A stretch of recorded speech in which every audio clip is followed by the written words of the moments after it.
Mr. Leopold Bloom ate with relish the inner organs of beasts and fowls. He liked thick giblet soup, nutty gizzards, a stuffed roast heart, liver slices fried with crust crumbs, fried hen-cod's roes. Most of all, he liked grilled mutton kidneys, which gave to his palate a fine tang of faintly scented urine. Kidneys were in his mind as he moved about the kitchen softly, writing her breakfast things on the humpy tray. Gelid light and air were in the kitchen, but out of doors gentle summer morning everywhere. Made him feel a bit peckish. The coals were reddening.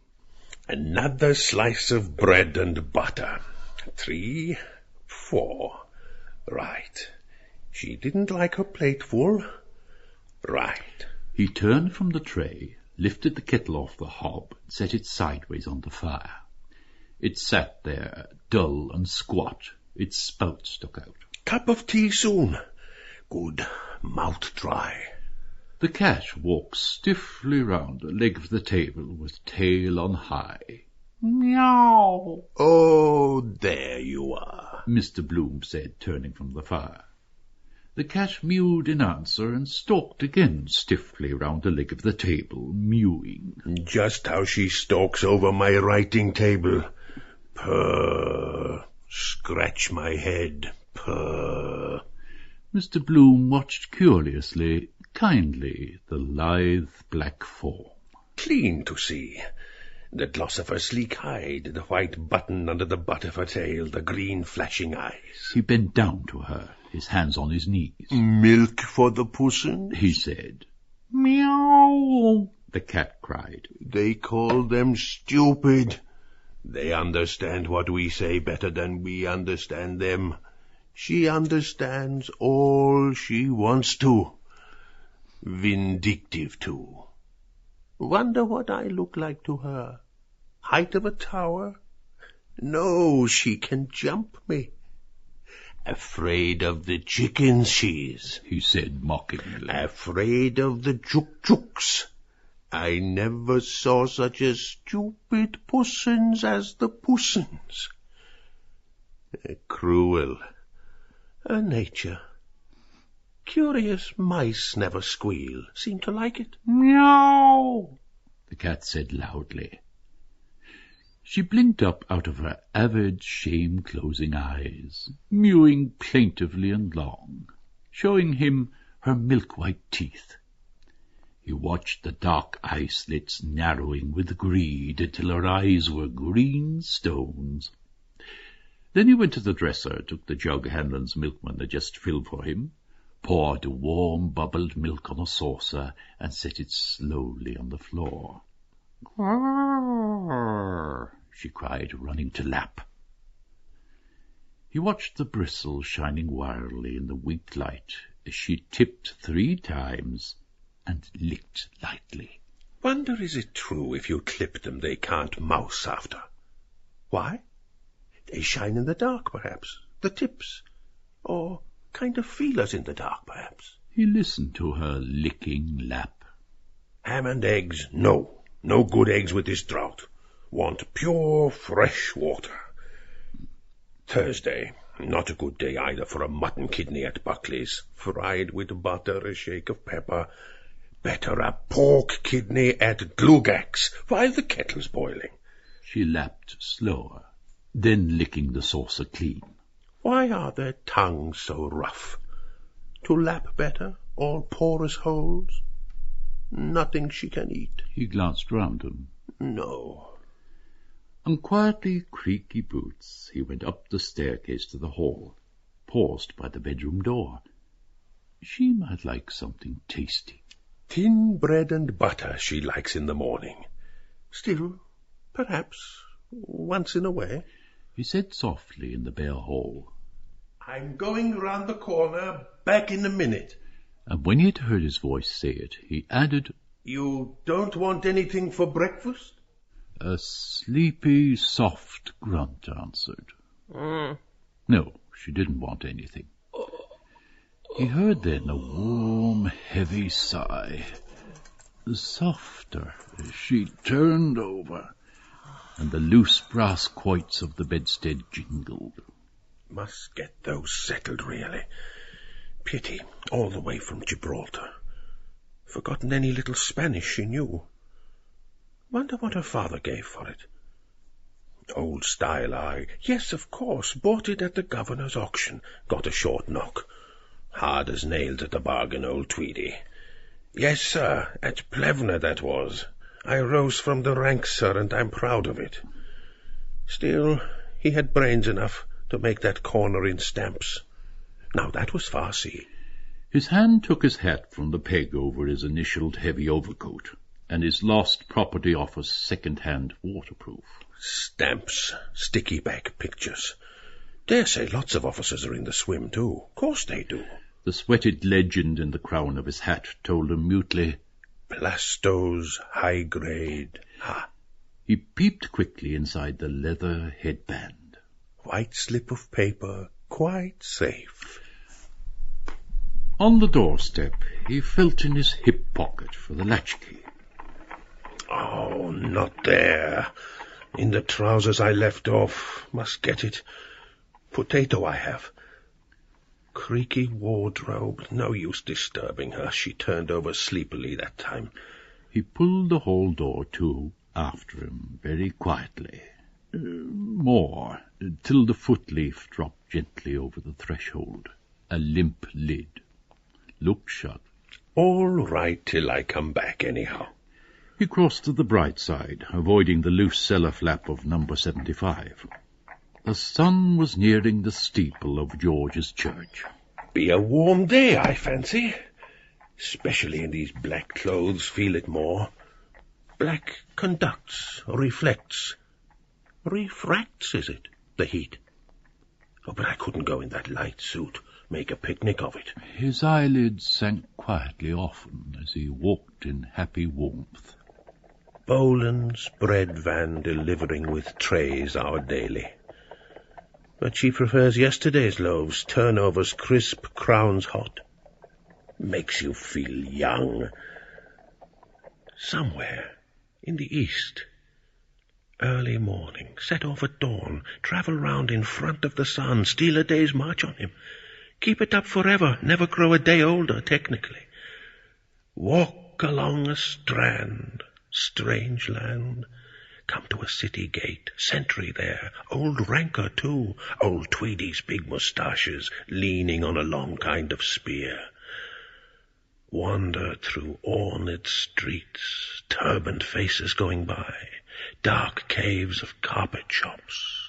Big man, Turco the Terrible, seated cross-legs, smoking a coiled pipe. Cries of sellers in the streets. Drink water scented with fennel, sherbet. Wander along all day. Might meet a robber or two. Well, meet him. Getting on to sundown, the shadows of the mosques along the pillars, priest with a scroll rolled up, a shiver of the trees, signal the evening wind. I pass on. Fading gold sky. A mother watches from her doorway. She calls her children home in their dark language. High wall, beyond, strings twanged. Night sky moon, violet, color of Molly's new garters. Strings. Listen, a girl playing one of these instruments. What do you call them? Dulcimers. I pass. Probably not a bit like it, really. Kind of stuff you read. In the track of the sun. Sunburst on the title page. He smiled, pleasing himself. What Arthur Griffith said about the headpiece over the Freeman leader. A home-rule sun rising up in the northwest from the laneway behind the Bank of Ireland. He prolonged his pleased smile. Ikey touched that home-rule sun rising in the northwest. He approached Larry O'Rourke's. From the cellar grating floated up the flabby gush of porter. Through the open doorway the bar squirted out whiffs of ginger, tea dust, biscuit mush. Good house, however. Just the end of the city traffic. For instance, Macaulay's down there, NG as position. Of course, if they ran a tram line along the North Circular from the Kettle Market to the Quays, value would go up like a shot. Bald head over the blind, cute old codger. No use canvassing him for an ad. Still, he knows his own business best.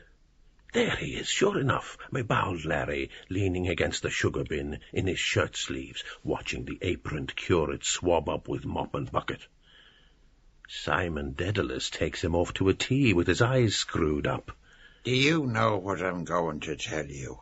What's that, Mr. O'Rourke? Do you know what? The Russians, they'd only be an 8 o'clock breakfast for the Japanese. Stop and say a word about the funeral, perhaps. Sad thing about poor Dignam, Mr. O'Rourke. Turning into Dorset Street, he said freshly in greeting through the doorway, Good day, Mr. O'Rourke. Good day to you. Lovely weather, sir. 'Tis all that. Where do they get the money? Coming up with red-headed curates from the county Leitrim, rinsing empties and old man in the cellar. Then lo and behold, they blossom out as Adam Finlaters or Dan Tallons. Then think of the competition. General thirst. Good puzzle would be cross Dublin without passing a pub. Save it they can't. Off the drunks, perhaps. Put down 3 and carry 5. What is that? A bob here and there, dribs and drabs. On the wholesale orders, perhaps. Doing a double shuffle with the town travellers. Square it with the boss and we'll split the job, see? How much would that tot to off the porter in a month? Say 10 barrels of stuff. Say he got 10% off. More. 10, 15. He passed St. Joseph's National School. Rats clamour. Windows open. Fresh air helps memory. Or a lilt. A, B, C, D, E, F, G, K, E, L, M, N, O, P, Q, U, E, R, U, S, T, Y, O, U, V, W. Boys, are they? Yes.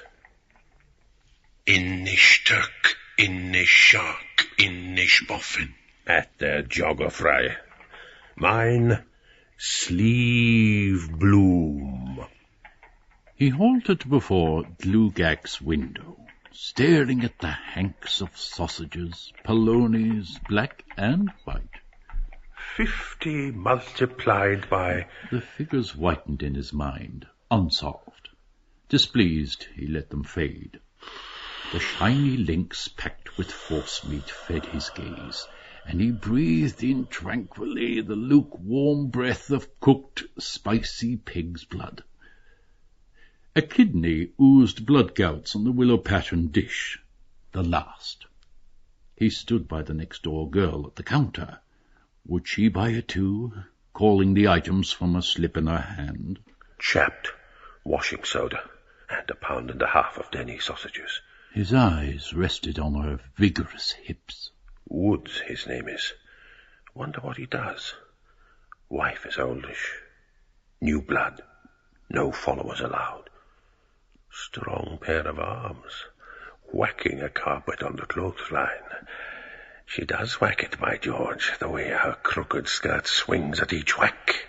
The ferret-eyed pork butcher folded the sausages he had snipped off with blotchy fingers, sausage pink. Sound meat there, like a stall-fed heifer. He took up a page from the pile of cut sheets. The model farm at Kinneret on the lake shore of Tiberias can become ideal winter sanatorium. Moses Montefiore. I thought he was... Farmhouse. Wall round it. Blurred cattle cropping. He held the page from him. Interesting. Read it nearer. The blurred cropping cattle, the page rustling. A young white heifer. Those mornings in the cattle market, the beasts lowing in their pens, branded sheep, flop and fall of dung. The breeders in hobnail boots trudging through the litter, slapping a palm on a ripe-meated hindquarter. There's a prime one. Unpeeled switches in their hands. He held the page aslant patiently, bending his senses and his will, his soft subject gaze at rest. The crooked skirt swinging whack by whack by whack. The pork butcher snapped 2 sheets from the pile, wrapped up her prime sausages, and made a red grimace. "Now, my miss," he said. She tendered a coin, smiling boldly, holding her thick wrist out. "Thank you, my miss. And 1 shilling 3 change. For you, please." Mr. Bloom pointed quickly. To catch up and walk behind her, if she went slowly, behind her moving hams. Pleasant to see first thing in the morning. Hurry up, damn it. Make hay while the sun shines. She stood outside the shop in sunlight and sauntered lazily to the right. He sighed down his nose. They never understand. Soda-chapped hands, crusted toenails too. Brown scapulars in tatters defending her both ways. The sting of disregard glowed to weak pleasure within his breast. For another.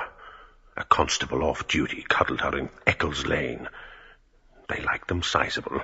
Prime sausage. Oh, please, Mr. Policeman, I'm lost in the wood. 3 please. His hand accepted the moist, tender gland and slid it into a side pocket. Then it fetched up 3 coins from his trousers pocket and laid them on the rubber prickles. They were read quickly, and quickly slid, disc by disc, into the till. "Thank you, sir. Another time." A speck of eager fire from Fox Eyes thanked him. He withdrew his gaze after an instant. No, better not. Another time. Good morning, he said, moving away. "Good morning, sir."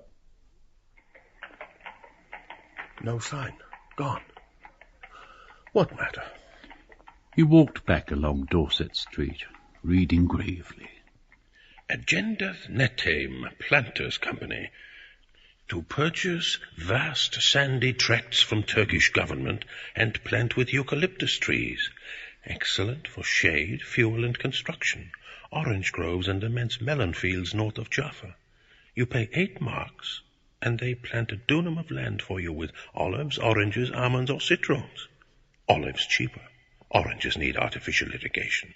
Every year you get a sending of the crop. Your name entered for life as owner in the book of the Union. You pay 10 down and the balance in yearly installments. Bleibtraustrasse 3-4, Berlin W15. Nothing doing. Still, an idea behind it. He looked at the cattle, blurred in silver heat. Silvered, powdered olive trees. Quiet, long days. Pruning, ripening. Olives are packed in jars, eh? I have a few left from Andrews. Molly, spitting them out, knows the taste of them now. Oranges in tissue paper packed in crates. Citrons, too.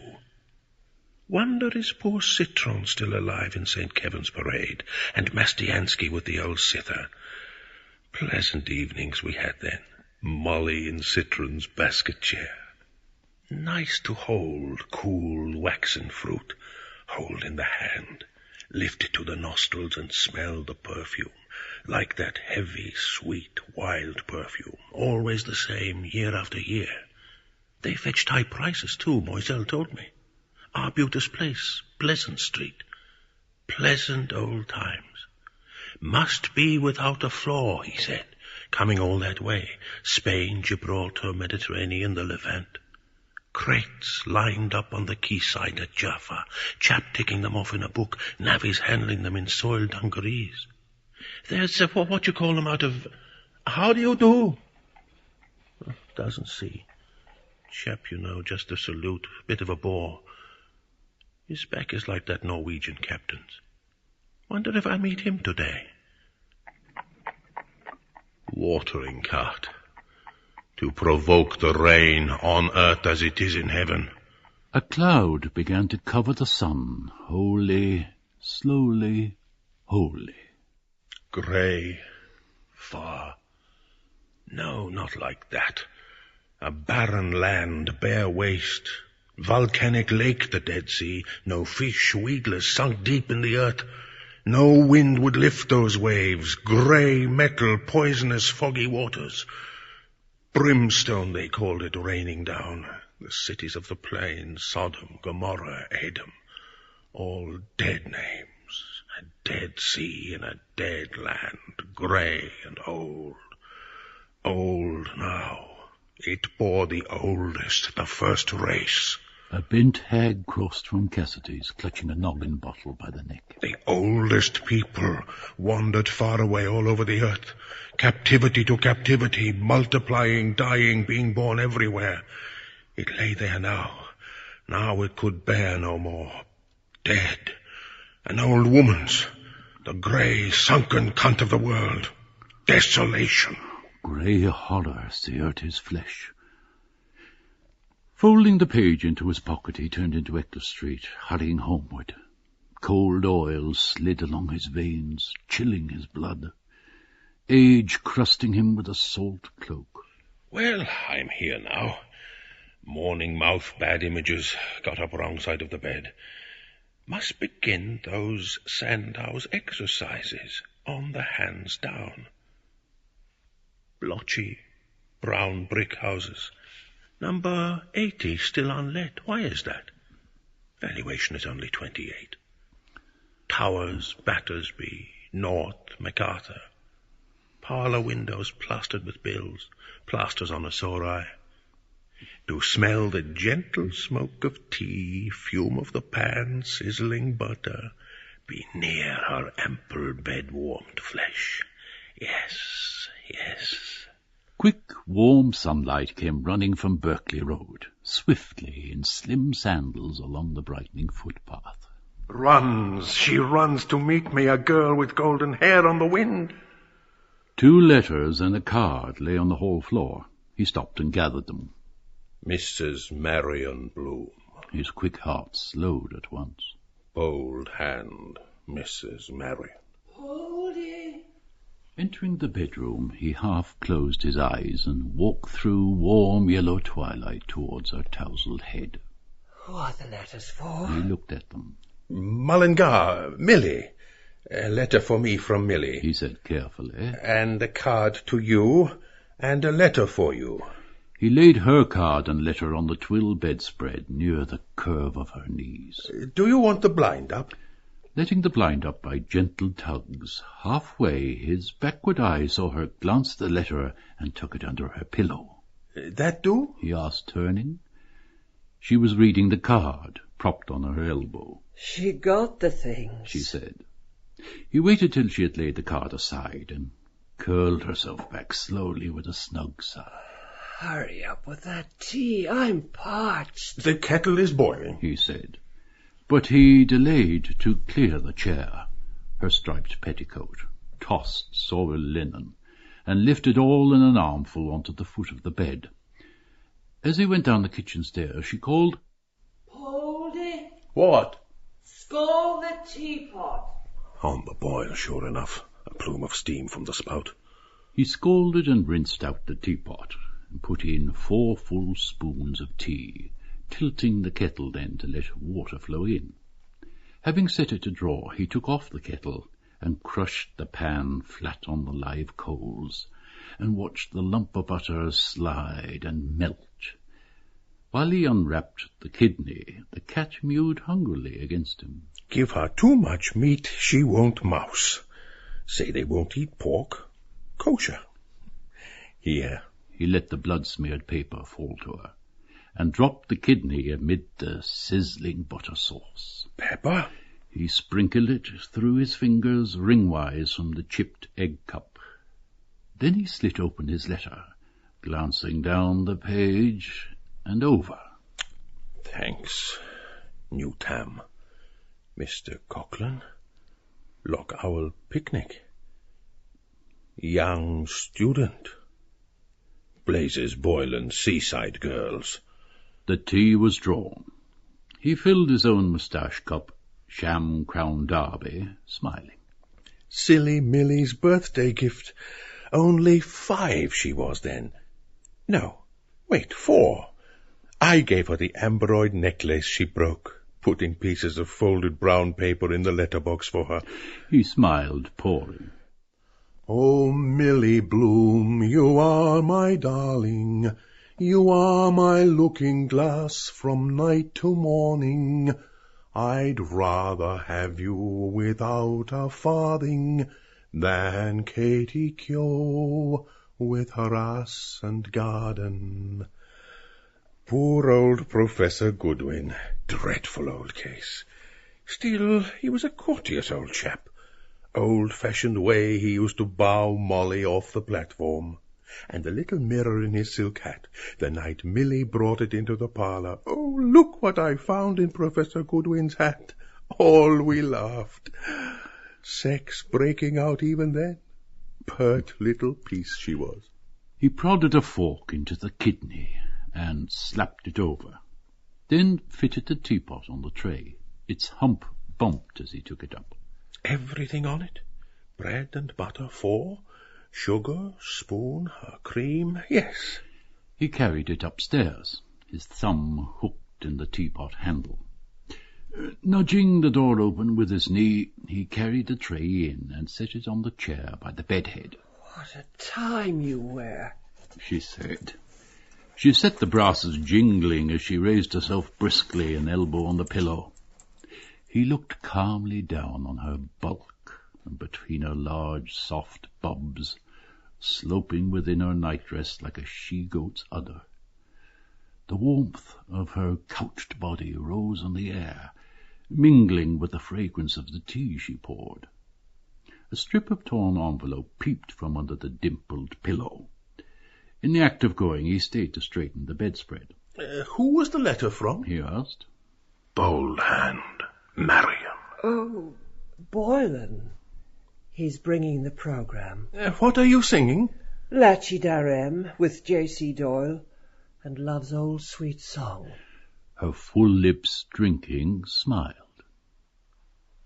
Rather stale smell that incense leaves next day, like foul flower water. Would you like the window open a little? She doubled a slice of bread into her mouth, asking, What time is the funeral? 11, I think. I didn't see the paper. Following the pointing of her finger, he took up a leg of her soiled drawers from the bed. No? Then a twisted grey garter looped round a stocking. Rumpled, shiny sole. No, that book. Other stocking? Her petticoat? It must have fell down, she said. He felt here and there. Volio e non vorrei. Wonder if she pronounces that right. Volio. Not in the bed. Must have slid down. He stooped and lifted the valance. The book fallen sprawled against the bulge of the orange-keyed chamber pot. Show here. I put a mark in it. There's a word I wanted to ask you. She swallowed a draught of tea from her cup, held by knot handle, and, having wiped her fingertips smartly on the blanket, began to search the text with a hairpin till she reached the word. Met him what? He asked. Here. What does that mean? He leaned downwards and read near her polished thumbnail. Metempsychosis. Yes. Who's he when he's at home? Metempsychosis. It's Greek, from the Greek. That means the transmigration of souls. Oh, rocks. Tell us in plain words. He smiled, glancing askance at her mocking eye. The same young eyes, the first night after the charades, Dolphin's Barn. He turned over the smudged pages. Ruby, the pride of the ring. Hello, illustration. Fierce Italian with carriage whip. Must be Ruby, the pride of the... On the floor, naked, sheet kindly lent. The monster Maffei desisted and flung his victim from him with an oath. Cruelty behind it all. Doped animals. Trapeze at Hengler's. Had to look the other way. Mob gaping. Break your neck and we'll break our sides. Families of them. Bone them young so they metempsychosis. That we live after death. Our souls. That a man's soul after he dies. Dignam's soul. Did you finish it? Yes. There's nothing smutty in it. Is she in love with the first fellow all the time? Never read it. Do you want another? Yes, get another of Paul de Kock's. Nice name he has. She poured more tea into her cup, watching its flow sideways. Must get that Capel Street library book renewed, or they'll write to Carney, my guarantor. Reincarnation, that's the word. Some people believe that we go on living in another body after death, that we lived before. They call it reincarnation, that we all lived before on the earth thousands of years ago, or some other planet. They say we have forgotten it. Some say they remember their past lives. The sluggish cream wound curdling spirals through her tea. Better reminder of the word. Metempsychosis. An example would be better, an example. The bath of the nymph over the bed, given away with the Easter number of photo bits, splendid masterpiece in art colours. Tea before you put milk in. Not unlike her with her hair down. Slimmer. 3 and 6 I gave for the frame. She said it would look nice over the bed, naked nymphs. Greece, and for instance, all the people who lived then. He turned the pages back. Metempsychosis is what the ancient Greeks called it. They used to believe you could be changed into an animal or a tree, for instance. What they called nymphs, for example. Her spoon ceased to stir up the sugar. She gazed straight before her, inhaling through her arched nostrils. There's a smell of burn. Did you leave anything on the fire? The kidney! He cried suddenly. He fitted the book roughly into his inner pocket and, stubbing his toes against the broken commode, hurried out towards the smell, stepping hastily down the stairs with the flurried Stokes legs. Pungent smoke shot up in an angry jet from a side of the pan. By prodding a prong of the fork under the kidney, he detached it and turned it turtle on its back. Only a little burned. He tossed it off the pan onto a plate and let the scanty brown gravy trickle over it. Cup of tea now. He sat down, cut and buttered a slice of the loaf. He shore away the burnt flesh and flung it to the cat. Then he put a forkful into his mouth, chewing with discernment the toothsome, pliant meat. Done to a turn. A mouthful of tea. Then he cut away dies of bread, sopped one in the gravy, and put it in his mouth. What was that about some young student and a picnic? He creased out the letter at his side, reading it slowly as he chewed, sopping another die of bread in the gravy and raising it to his mouth. Dearest Papley, thanks ever so much for the lovely birthday present. It suits me splendid. Everyone says I'm quite the belle in my new tam. I got Mummy's lovely box of creams and am writing. They are lovely. I am getting on swimming in the photo business now. Mr. Coughlin took one of me and Mrs. will send when developed. We did great biz yesterday. Fair day and all the beef to the heels were in. We are going to Loch Owl on Monday with a few friends to make a scrap picnic. Give my love to Mummy and to yourself a big kiss and thanks. I hear them at the piano downstairs. There's to be a concert in the Greville Arms on Saturday. There's a young student comes here some evenings named Bannon. His cousins or something are big swells. He sings Boylan's. I was on the pop of writing Blazes Boylan's, song about those seaside girls. Tell him silly Millie sends my best respects. Must now close with fondest love. Your fond daughter, Millie.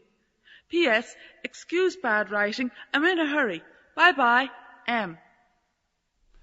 15 yesterday. Curious 15th of the month, too. Her first birthday away from home. Separation. Remember the summer morning she was born, running to knock up Mrs. Thornton in Denzille Street. Jolly old woman. Lots of babies she must have helped into the world. She knew from the first poor little Rudy wouldn't live. Well, God is good, sir. She knew at once. He would be 11 now if he had lived. His vacant face stared pitying at the postscript. Excuse bad writing. Hurry. Piano downstairs. Coming out of her shell. Row with her in the XL cafe about the bracelet. Wouldn't eat her cakes or speak or look. Saucebox. He sopped other dies of bread in the gravy and ate piece after piece of kidney. 12 and 6 a week. Not much. Still, she might do worse. Music hall, stage. Young student. He drank a draught of cooler tea to wash down his meal. Then he read the letter again, twice. Oh, well, She knows how to mind herself. But if not... No, nothing happened. Of course it might. Wait in any case till it does. A wild piece of goods, her slim legs running up the staircase. Destiny, ripening now. Vain. Very. He smiled with troubled affection at the kitchen window. Day I caught her in the street, pinching her cheeks to make them red, anemic a little, was given milk too long. On the errands king that day round the quiche, damned old tub pitching about, not a bit funky, her pale blue scarf loose in the wind with her hair. All dimpled cheeks and curls, your head it simply swirls. Seaside girls. Torn envelope. Hand stuck in his trousers pocket. Jarvey off for the day, singing. Friend of the family. Swirls, he says. Pier with lamps, summer evening, band. Those girls, those lovely seaside girls. Millie, too. Young kisses, the first. Far away now, past. Mrs. Marion. Reading, lying back now, counting the strands of her hair, smiling, braiding. A soft, calm regret flowed down his backbone, increasing. Will happen, yes. Prevent? Useless. Can't move. Girl's sweet, light lips. Will happen too. He felt the flowing qualm spread over him. Useless to move now. Lips kissed, kissing, kissed. Full, gluey woman's lips. Better where she is down there. Away. Occupy her. Wanted a dog to pass the time. Might take a trip down there. August bank holiday, only 2 and 6 return. 6 weeks off, however. Might work a press pass, or through McCoy. The cat, having cleaned all her fur, returned to the meat-stained paper, nosed at it, and stalked to the door. She looked back at him, mewing. Wants to go out. Wait before a door, sometime it will open. Let her wait. Has the fidgets, electric, thunder in the air. Was washing at her ear with her back to the fire, too. He felt heavy, full. Then a gentle loosening of his bowels. He stood up, undoing the waistband of his trousers. The cat mewed to him. Meow, he said in answer. Wait till I'm ready. Heaviness. Hot day coming. Too much trouble to fag up the stairs to the landing. A paper. He liked to read at stool. Hope no ape comes knocking just as I'm... In the table drawer, he found an old number of Titbits. He folded it under his armpit, went to the door and opened it. The cat went up in soft bounds. Wanted to go upstairs, curl up in a ball on the bed. Listening, he heard her voice. Come, pussy, come. He went out through the back door into the garden, stood to listen towards the next garden. No sound. Perhaps hanging clothes out to dry. The maid was in the garden. Fine morning.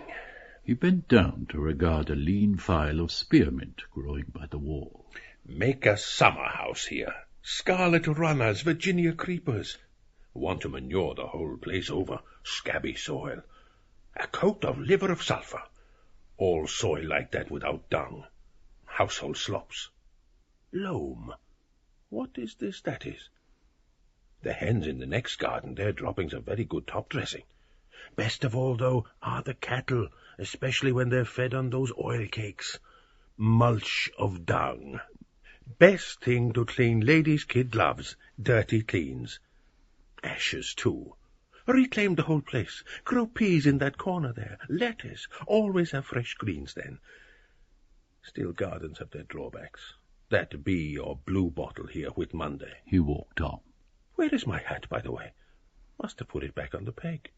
Or hanging up on the floor. Funny, I don't remember that. Hall stand too full. 4 umbrellas, her rain cloak. Picking up the letters, Drago's shop bell ringing. Queer, I was just thinking that moment. Brown, brilliantined hair over his collar.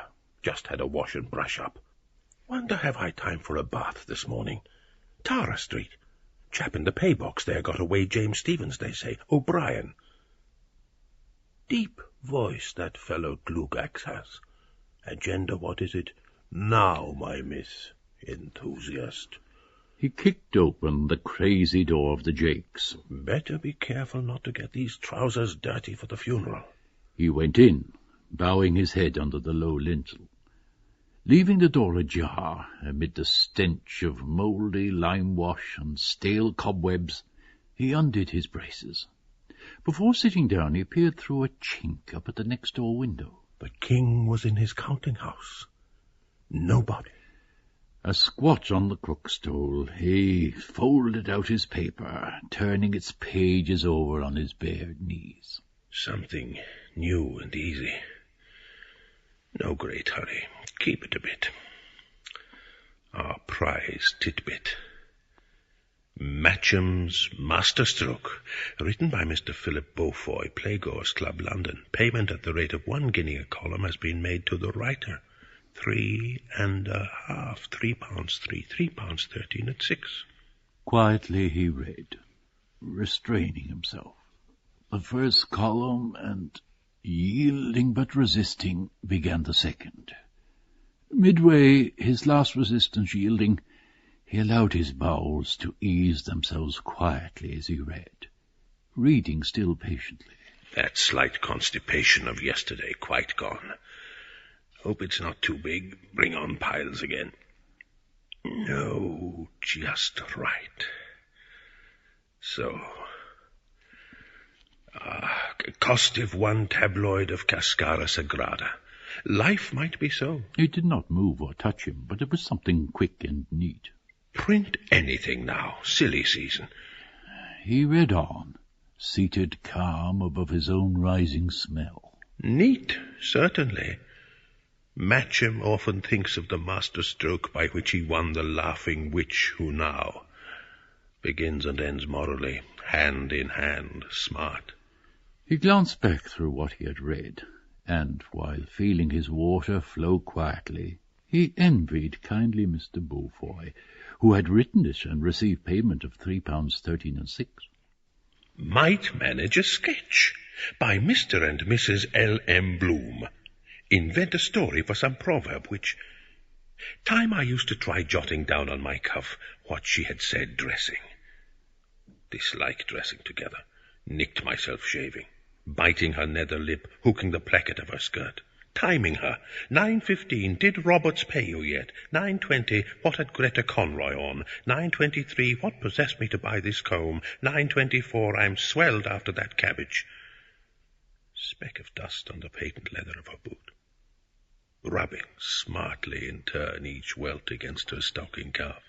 Morning after the bizarre dance when May's band played Ponchielli's Dance of the Hours.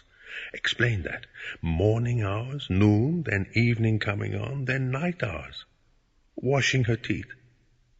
That was the first night. Her head dancing, her fan sticks clicking.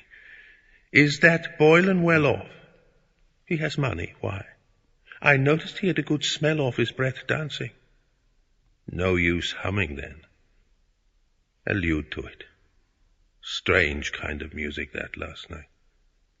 The mirror was in shadow. She rubbed her hand glass briskly on her woolen vest against the full wagging bub, peering into it. Lines in her eyes. It wouldn't pan out somehow. Evening hours, girls in grey gauze. Night hours, then black with daggers and eye masks. Poetical idea, pink. Then golden, then grey, then black. Still true to life also. Day, then the night. He tore away half the prize story sharply and wiped himself with it. Then he girded up his trousers, braced and buttoned himself. He pulled back the jerky, shaky door of the Jakes and came forth from the gloom into the air. In the bright light, lightened and cooled in limb, he eyed carefully his black trousers, the ends, the knees, the hocks of the knees. What time is the funeral? Better find out in the paper. A creak and a dark whir in the air, high up. The bells of George's church. They tolled the hour, loud, dark iron. Hey ho, hey ho. Hey ho, hey ho. Hey ho, hey ho. 2:15. There again, the overtone following through the air. 3rd. Poor Dignam.